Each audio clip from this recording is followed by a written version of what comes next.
ఉగ్రలింకులపై NIA విచారణ వేగవంతమైంది. సిరాజ్, సమీర్లను అధికారులు 5వ రోజు విచారిస్తున్నారు. ఎట్టకేలకు అధికారుల ముందు సిరాజ్ నోరు విప్పాడు.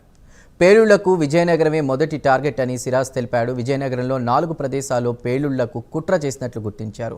హైదరాబాద్లో కూడా పేలుళ్లకు సౌదీ హ్యాండ్లర్ల ప్రణాళిక చేసినట్లు కూడా అధికారులు విచారణలో తేలింది. ఇక హైదరాబాద్, ఏపీ, కర్ణాటక, మహారాష్ట్రకు చెందిన 12 మందితో గ్రూప్ ఏర్పాట్లు చేసినట్టు తెలుస్తోంది.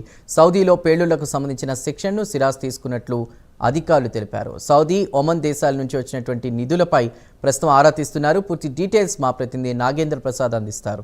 నాగేంద్ర ప్రసాద్, ఎట్టకేలకు సిరాజ్ నోరు విప్పినట్టు తెలుస్తోంది. 12 మంది మానవ బాంబులుగా తయారు చేసేటువంటి అనుమానాలు కూడా పోలీసులు వ్యక్తం చేస్తున్నట్లు అప్డేట్ ఉంది. డీటెయిల్స్ ఏంటి?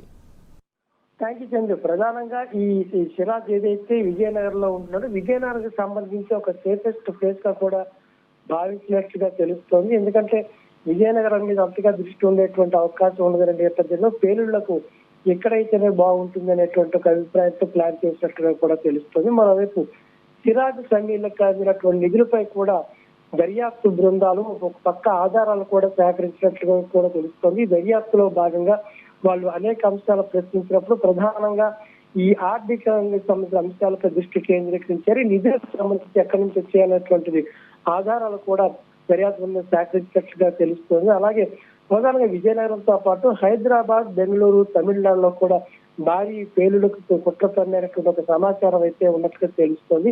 దీన్ని కూడా నిర్ధారించిన పరిస్థితి. ప్రధానంగా ఈ ఆర్థిక లావాదేవీలకు సంబంధించి ఎక్కడి నుంచి వచ్చాయని తెలిసి ఎవరి నుంచి ఎంత మొత్తం అందించినటువంటి అవకాశం తెలుస్తాయని చెప్పి వారి పేర్లు కూడా తెలిసే అవకాశం ఉంది.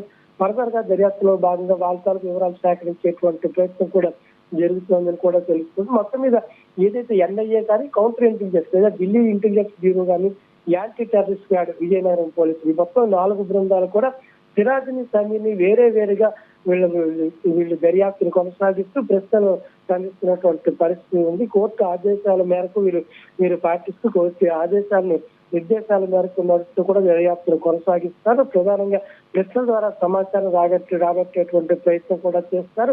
కొన్ని పక్క ఆధారాలు కూడా లభించినట్టుగా తెలుస్తుంది. మరోవైపు ఏదైతే మరొక 3 రోజులు మాత్రమే సమయం